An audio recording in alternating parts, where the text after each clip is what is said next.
Larry said, hey, can you give them kind of 3 points to take home? And these are my disclosures, and probably not any of this is any way applicable to this talk. So the first thing is that I really think it's important that you go and review your outcomes and complications and make that a routine part of the practice. And I'm going to tell you in a second how you can do it even if you're kind of in solo practice or you're, in a small group or in an academic practice. And basically, by looking at it, and if nothing else from the kind of the Hawthorne effect, by looking at something, usually it improves. So at Duke, this is with these different things here. There's basically 20 of them, and this is a tableau that every spine surgeon at Duke gets. Okay, and what happens is once a quarter we do a combined thing to look at it. I'm going to show a little bit of thing of several of the things that we're looking at. But what happens is this looked at each month, and every once in a while you'll see something that there's some kind of outlier, some kind of problem, and then we try to work to address it. And so every clinician gets a monthly scorecard, and this ranges from length of stay and your CMI, and it looks at your patient satisfaction scores and looks at a lot of different factors. And then what we do is we go then and we take this in aggregate data to say, hey, are we doing it better? And as you're going to see something a little later in the talk, that across the board, we're doing things over the past 5 years, we're doing things probably somewhere about 40% better by looking at this and putting some process improvement things in place. So we look at, like, for example, every readmission is looked at, and you can see there's not a specific name. If my name was up for this month's readmissions, then I would have put my name up. But what happens, we have the reason for the readmission, and we will go and look through what happened, and we ask people to go and give some feedback. Was this patient discharged too soon without adequate pain control, or did the patient have a urinary tract infection that bloomed up and whatnot, to look at it. Yeah, we also do our return to emergency department, and particularly, when we looked at one time, we had a marked improvement in it. We look at things like surgical site infections, and you can see, every once in a while you'll have a blip at it, and we look at every, this is the different types of organisms over time. Is something mutating as we add or do different things?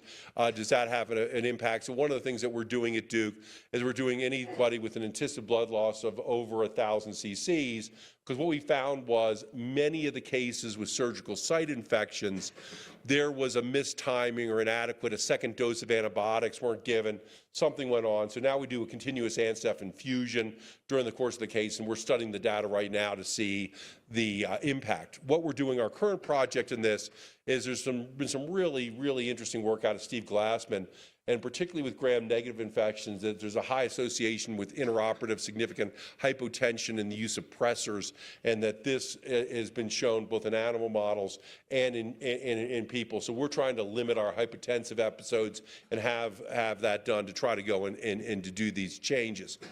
So one of the things which has made things very easy for us is ACE is our automatic computerized entry system that we've worked with Duke.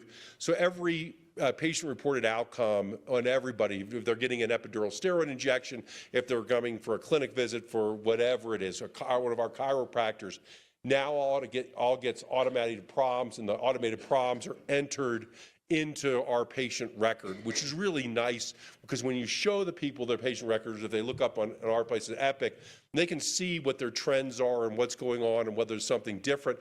And so for me, if somebody has a big jump in one of their PROMIS scores or ODI or something like this, then I can say, geez, what's happened? 3 months ago you were doing great. What's happened here? And they, oh yeah, I broke my hip, and they did this. Now I got a periprosthetic fracture, and I'm wandering. There's usually some for there. And then we go and we do this, and this was from last year. We look at least once every 6 months to see how we're doing compared to peer groups. So we say, okay, how are we doing compared to other major medical centers throughout the United States? Now, what's happening is because this thing has now become fully automated, it's made our data entry into registries much easier. And I put up there, and I'm going to show you in a second, one which I think is helpful is the American Spine Registry.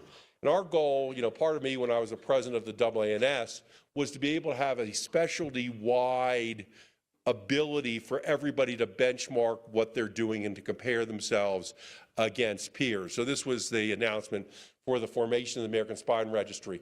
And the predecessor to it was something called the Quality Outcomes Database. And as you can see, there have been hundreds of publications. Many of them are spine related. And this has been very, very helpful. Some of the stuff, if you remember 3, 4, 5 years ago, whether insurance companies were going to allow a T-lift to be performed. With this QOD data, that you don't hear that as much anymore because it's shown, these studies have shown clear-cut benefit.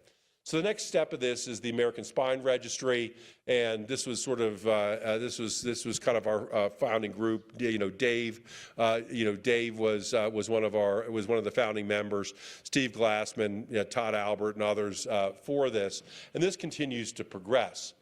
So basically at Duke, we have enrolled, as of December, more than 25,000 cases, and we use this as part of our benchmarking, looking at lots and lots of different factors.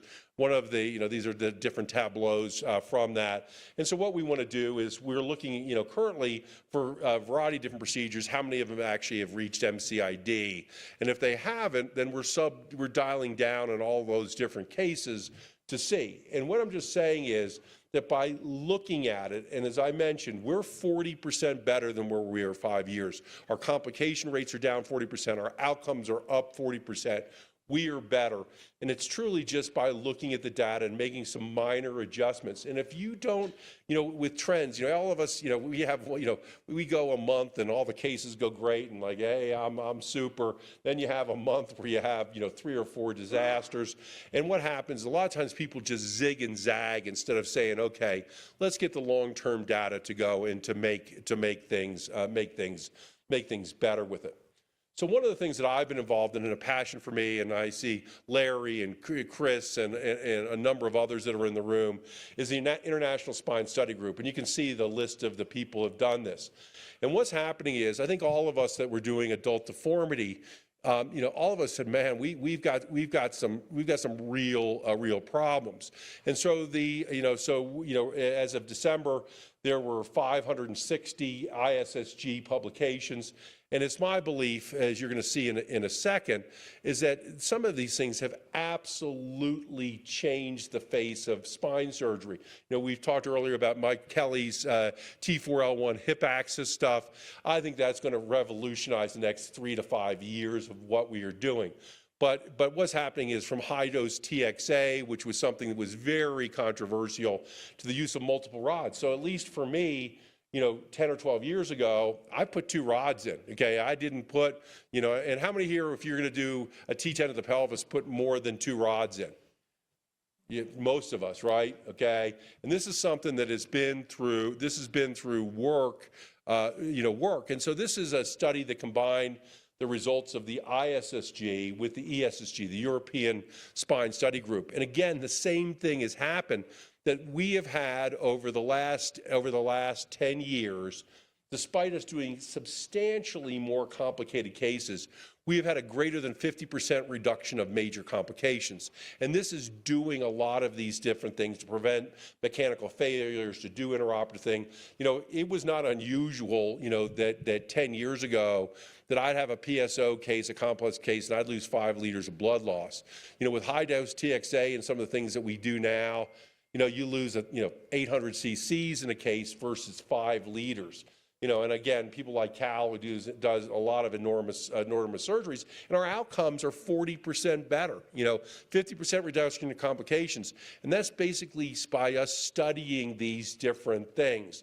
And as I'm going to show you toward the end of the talk, that half the stuff, it's Larry and I sitting there chatting, on the side, or Cal and I, or Chris Ames and I, Mike Kelly and I talking about something. Suddenly you say, what you're saying there makes sense, and a lot of the changes that I've done have done this. So this just, again, shows you several of the different things, from the use of multiple rods, particularly satellite rods with 3-column osteotomies. The next thing down is how to reduce proximal junctional kyphosis, and how ideal alignment is the most important factor, but if you add a tether to it, particularly if you don't get perfect alignment, that has some real advantages, and the high-dose TXA are all different things. Now, what's happening is Larry gave you some really interesting stuff. And what happens is I think that that new technology is good, but you don't want to go and zip from thing to thing. And what I feel is that most of our improvements that have come over the last 5 to 10 years is improving patients' suitability for health. So what we know is if you have a bad adult deformity thing, and you can see here from this slide here, that having a bad deformity is equivalent to being blind, a double above knee amputee who has heart and lung failure. And that's why these people are coming to our clinics, because these people are devastated with their illnesses. And this is some work that was done through the ASLS, Adult Symptomatic Scoliosis Trial, that Keith Bridwell ran, and Justin wrote this beautiful paper, and it just shows you non-operative care in these patients does not work. You know, we did a randomized study, and the NIH eventually got mad with us because people just said after 2 or 3 years, you got to help me, because it does not work. The problem is, and this is the disconnect, is that when we look at different things, the complication rates are really high with these cases we're doing. And, you know, older patients, more frail patients, and this is another study by Justin that looked at the benefit-risk ratio, and if you see there, the absolute improvement is something that is the same. It doesn't matter if you're 30 years old, 50 years old, or 80 years old, you're likely to improve the same amount. The problem is if you're 80 years old, you're going to have 10 times the complications of the 30-year-old. And how do we go and reduce this? This is another thing that Larry, Michael Failings, I was peripherally involved, the SCOLI-RISK trial, and it showed the true incidence of neurological deficits, which is, I think, a lot higher, and this is why you have to objectively look at things. It's a lot higher than any of us really thought that we were having, particularly if we look at nerve root-related injuries. And this has an impact on how people do, and it has a negative thing. So Chris Ames, who's sitting here, really has been the absolute leader in the concept of frailty. And what has been shown is these two people are 79 years old. And which one of these two people do you think is going to make it better through your complex deformity surgery, okay? But those two ladies are both 79 years old. And what's happening is that through the ISSG, you know, Chris and others have gone and, first of all, developed a frailty tool that I and others use to calculate what the frailty is. And what happens, this enables us to stratify patients and whether they're non-frail, frail, or severely frail. And what happens is the patients that do the best of all this group are the people that are frail. And what happens, however, though, if you do the severely frail, they improve, but they have enormous numbers of complications, and they don't do as well as the frail thing. So my thing has been going to say, can I change a severely frail patient to making them frail? And that's the key thing for me. What have I learned over this last 25 years?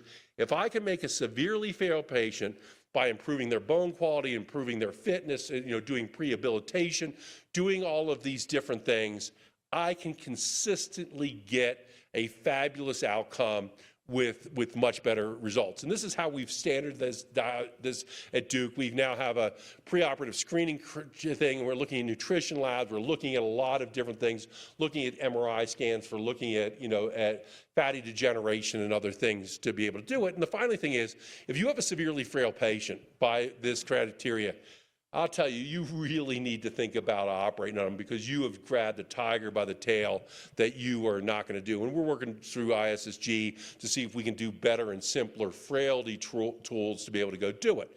So I think the future is Chris. This is Chris's group looking at the telomere length and other different factors, proteomics and whatnot. And it would be lovely to get a blood test to say this is exactly how frail this patient is. And a lot of these things of fragility you can improve by improving their overall quality of health. So the last point that I'm going to make is spine surgery is difficult. You know, and all of us have a bad day. You know, even Larry, I'll bet, once or twice in his career has had a bad day. And so what happens is, I'm just going to tell you, my wife's a physician, and she doesn't understand. Like, I'll come home and she's like, suck it up, go pick up something, your towel off the bathroom floor. And so that's me. And one of the best and most enjoyable aspects of my career is developing a peer group where you can go and celebrate your successes and you can share your disappointments. And I've learned more sort of informally, to be honest with you, than I have for many of the lectures I've heard. So one of the things which I had an advantage of is back 25 years ago, there was something called the Spine Deformity Study Group, and it's actually a Medtronic-sponsored device. And the younger peers, similar to you guys at that time, was Larry and Steve and Dave and Frank Schwab and Sig Bervin and I. And these are the older guys. I was telling my table a little earlier. I said I did a case that was fused, that had been previously fused at L5S1. So I went and made a decision to stop at S1. I think it was like a T10 to S1. And the patient developed a bad sacral fracture. So I call up Keith, the first one up there. And I said, Keith, I said this happened. He goes, well, that was a stupid thing for you to do, Chris. And I said, yes. And he goes, I'll bet you this is a lesson that you'll learn, and you're never going to do anything that stupid again. And I said, well, Keith, what do I do at this point? And he goes, oh, you're screwed. You are. So some of these old guys weren't there. Hopefully, if you guys call me or Larry or Mike or Chris, you're going to get a little bit more sympathetic, of a response. So I was also involved at that time with the Spine Trauma Study Group, and I've been friends with Alex Vaquero, and you can see Michael Failings and Charles Fisher and Jim Harrop. And these are people that have been colleagues and friends for years. And what I'm going to tell you, when you guys are at a meeting like this, taking the opportunity to develop a peer group, I think it's just critically important.